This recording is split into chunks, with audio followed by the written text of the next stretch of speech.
A reading from the Gospel of John, chapter 1, verses 1 through 14. In the beginning was the Word, and the Word was with God, and the Word was God. He was in the beginning with God.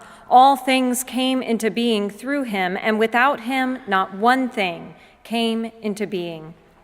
What has come into being in him was life, and the life was the light of all people. The light shines in the darkness, and the darkness did not overcome it. There was a man sent from God whose name was John. He came as a witness to testify to the light so that all might believe through him. He himself was not the light, but he came to testify to the light. The true light, which enlightens everyone, was coming into the world. He was in the world, and the world came into being through him, yet the world did not know him. He came to what was his own, and his own people did not accept him. But to all who received him, who believed in his name, he gave power to become children of God, who were born not of blood or of the will of the flesh or of the will of man, but of God. And the Word became flesh and lived among us. And we have seen his glory, the glory as of a Father's only Son, full of grace and truth. This is the word of the Lord. Thanks be to God. A recent newspaper article asked, what would happen if you peeled back the layers of a masterpiece by one of art history's greatest painters? The answer? Dead bodies might suddenly appear.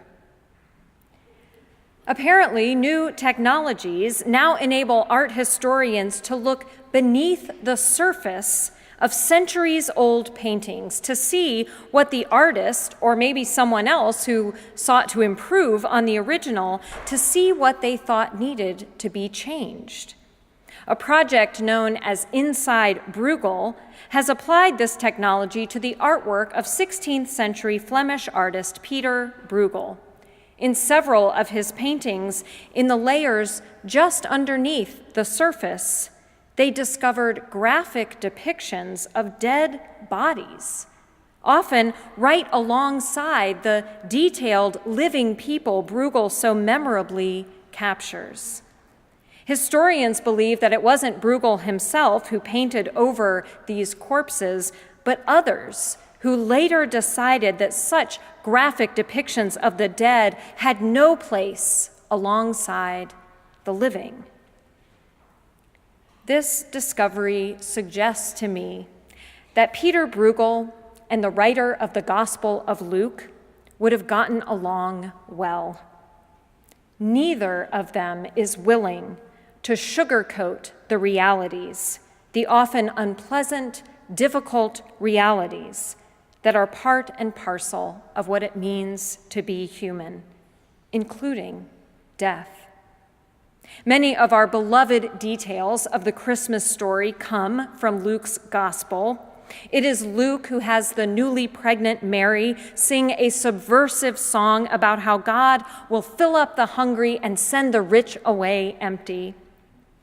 It is Luke who tells us that this young unmarried peasant couple had to travel far from home with Mary 9 months pregnant.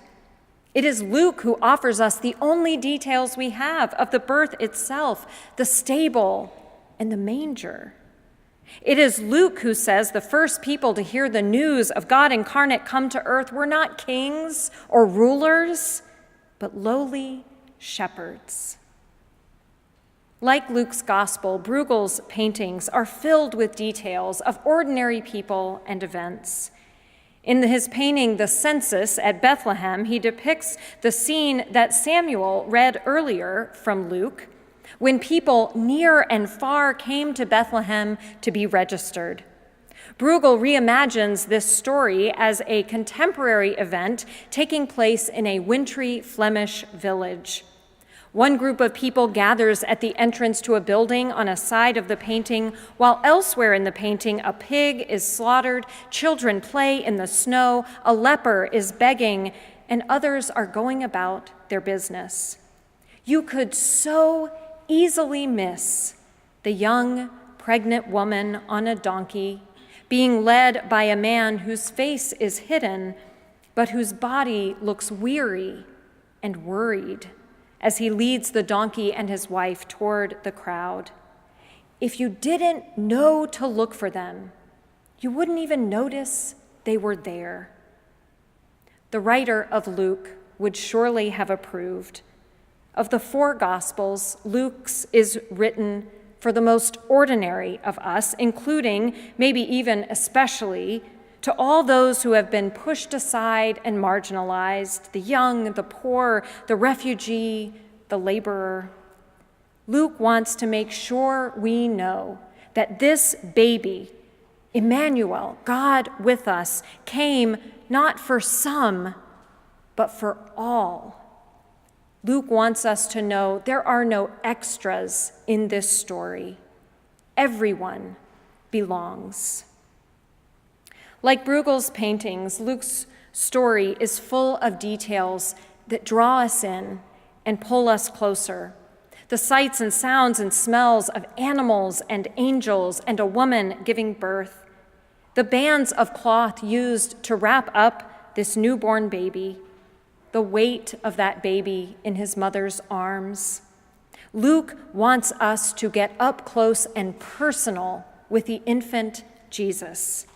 Luke wants us to hold the baby. A colleague of mine performed his first infant baptism before he had children of his own, so he hadn't had much practice holding babies. When he took the baby from its mother's arms, he broke the number one rule of holding babies. You know what it is. Support the baby's head. And so the baby's head fell backwards as the congregation collectively gasped. The baby was fine, but my poor friend was never allowed to forget that baptism.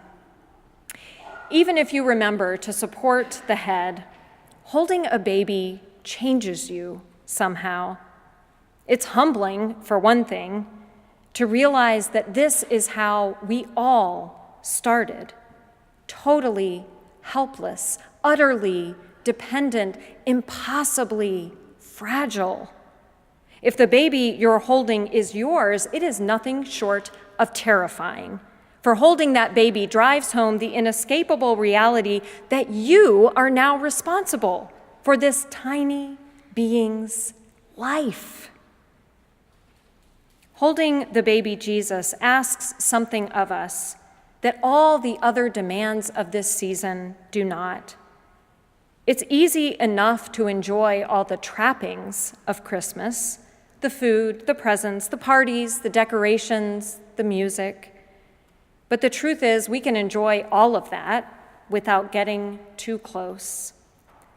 But if we come close enough to actually hold the baby, we see Christmas for what it really is, even though it makes our heads spin. The God of the universe contained in a tiny, fragile, human flesh package as finite and mortal as you and me.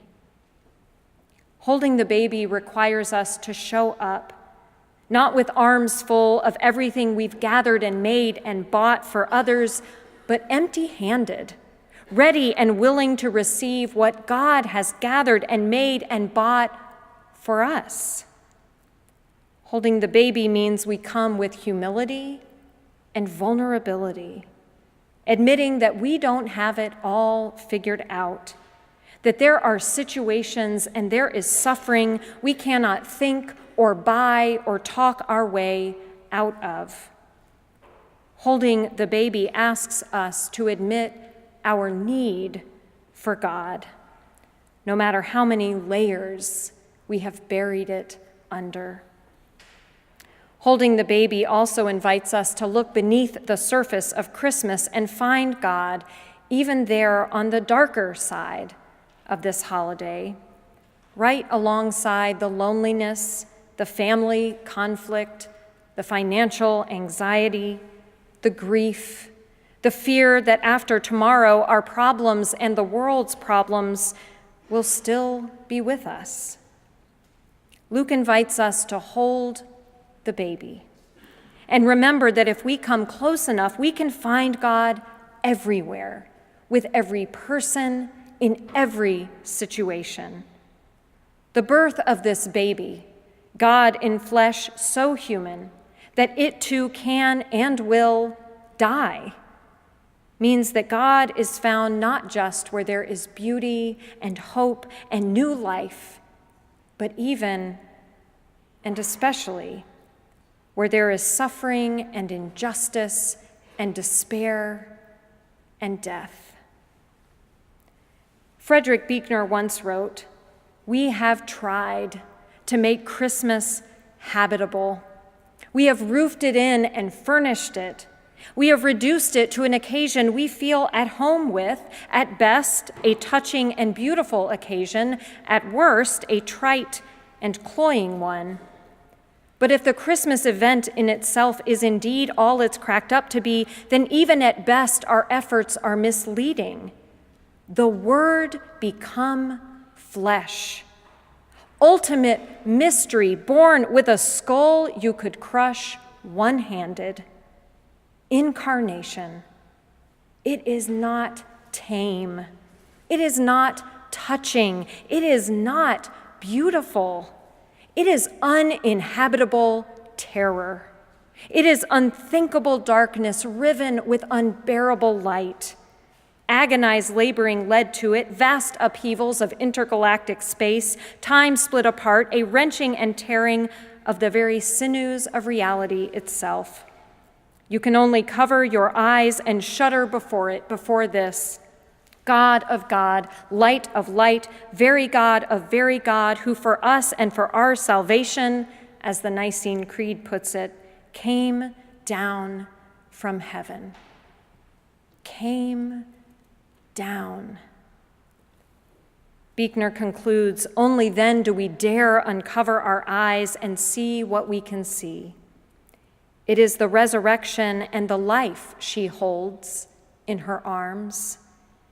It is the bitterness of death he takes at her breast. Tonight, may you find the courage to put down all that you are holding, to come a few steps closer and hold the baby. Take him into your arms. As you gaze upon his fragile human face, may you know the promise he brings, that the God who sent Jesus to be with us as one of us holds you, even you, close in God's arms. God gazes upon your fragile human face with the love and awe and wonder of a mother and father gazing upon the face of their newborn, beloved child. Amen.